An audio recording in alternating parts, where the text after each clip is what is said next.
இன்னைக்கு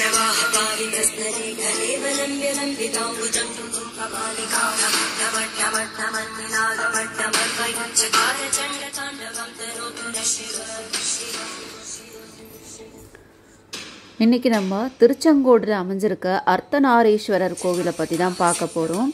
இந்த கோவிலோட சிறப்புகள் என்ன அப்படிங்கிறத நம்ம இந்த வீடியோவில் பார்க்கலாம் வாங்க. கொங்கு மண்டலத்தில் அமைஞ்சிருக்க 7 சிவாலயங்களில் முதல் சிவாலயம் திருச்செங்கோடில் இருக்கிற அர்த்தநாரீஸ்வரர்.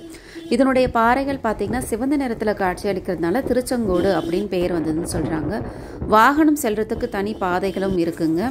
அதுக்கப்புறம் நடைப்பயணமாக வரவங்களுக்கு 1200 படிக்கட்டுகள் ஏறி தான் நம்ம வரணும். இது பயணம் வந்ததுக்கான அந்த படிக்கட்டு.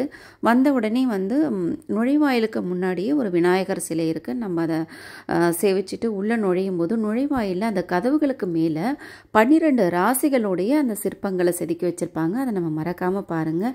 கதவுகளில் பார்த்திங்கன்னா குட்டி குட்டியான சிலைகளும் செதுக்கி வச்சுருப்பாங்க. இது வெளிப்புற தோற்றம் எவ்வளோ உயரத்தில் இருக்குது அப்படின்னு பாருங்கள். இது குலோத்துங்க சோழனால் கட்டப்பட்ட ஒரு கோவில் அப்படின்னு சொல்கிறாங்க. இதில் 4 விசேஷங்கள் நடக்குது. என்ன அப்படின்னு பார்த்தோம்னா, கார்த்திகை தீபம், 2வதாக பார்த்தீங்கன்னா வைகாசி விசாகம், 3வது தைப்பூச திருவிழா, 4வது கேதார் கௌரி விரதம். இந்த கேதார் கௌரி விரதம் இருக்கிறவங்க எப்படின்னு பார்த்தீங்கன்னா 21 நாள் விரதம்னு சொல்லுவாங்க. பௌர்ணமிக்கு அப்புறமா ஆரம்பித்து அமாவாசைக்கு அப்புறமா அது முடியும். இந்த விரதம் இருக்கிறவங்களுக்கு திருமண தடை, கணவன் மனைவியோட அந்யோன்யம், குழந்தை பாக்கியம் இது எல்லாமே கிடைக்கும் அப்படின்னு சொல்கிறாங்க. அது மட்டும் இல்லாமல் கொங்கு மண்டலத்தில் நிறைய பேர் பார்த்திங்கன்னா திருமணம் ஆனதுக்கப்புறமா முதல்ல வணங்கக்கூடிய தெய்வம் அப்படின்னு பார்த்திங்கன்னா அர்த்தநாரீஸ்வரர். ஏன்னா அர்த்தநாரீஸ்வரர் அம்மையாரோட சேர்ந்திருப்பாங்க. ஒரே சிலையில் ஈஸ்வரனும் பார்வதியும் சேர்ந்திருப்பாங்க. ஒரு பக்கம் வேட்டியும் ஒரு பக்கம் அந்த சாரியும் அணிஞ்சிருக்க மாதிரி இருக்கும். ஒரு பக்கம் ருத்ராட்சை, இன்னொரு பக்கம் பார்த்தீங்கன்னா மாங்கல்யம் அணிவிச்சிருப்பாங்க. கணவன் மனைவி சண்டை சச்சரவுகள் இந்த மாதிரி அதிகமாக இருக்கிறவங்க இந்த கோவிலுக்கு மாலை மாற்றி வழிபட்டாங்கன்னா கணவன் மனைவிக்குள்ள அந்நியம் இருக்குது அப்படின்னு சொல்கிறாங்க.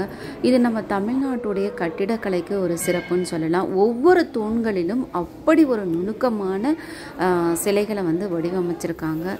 நமக்கு இன்னும் கேட்டிங்கன்னா ஒரு நாள் பத்தாது அப்படின்னு சொல்லலாம். நம்ம ஒவ்வொரு சிலையும் நம்ம வியந்து பார்க்கறதுக்கு. அது மட்டும் இல்லாமல் அர்த்தநாரீஸ்வரர் சுயம்புவாக இங்கே தோன்றியிருக்கிறது.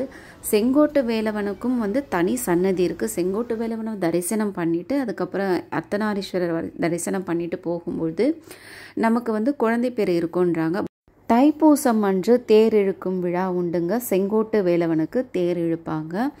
இங்கு செங்கோட்டு வேலவனும் சுயம்புவாக தோன்றினவர் தான். ஒரு கையில் பார்த்தீங்கன்னா வேலும், இன்னொரு கையில் பார்த்தீங்கன்னா அந்த சேவலை அணைச்சபடி அப்படி காட்சி தருவார் செங்கோட்டு வேலவன். மிகவும் சக்தி வாய்ந்த ஒரு திருத்தலம் அர்த்தநாரீஸ்வரர் கோவில். நம்ம நினச்சா அவ்வளோ சுலபத்தில் நம்ம பார்த்துட முடியாதுங்க. இறைவனுடைய அழைப்பு இருந்தால் மட்டுமே இந்த கோவிலை நம்ம தரிசிக்க முடியும்னு சொல்லலாம். திருமண தடை நீங்க, குழந்தை பாக்கியம் பெற, கணவன் மனைவி அந்யோன்யம் மேம்பட இவை அனைத்திற்குமே அர்த்தநாரீஸ்வரரை ஒரு முறை தரிசனம் செய்தாலே போதும். அவை அனைத்துமே தீர்த்து வைக்கப்படும். ஓம் நமக் சிவாயா.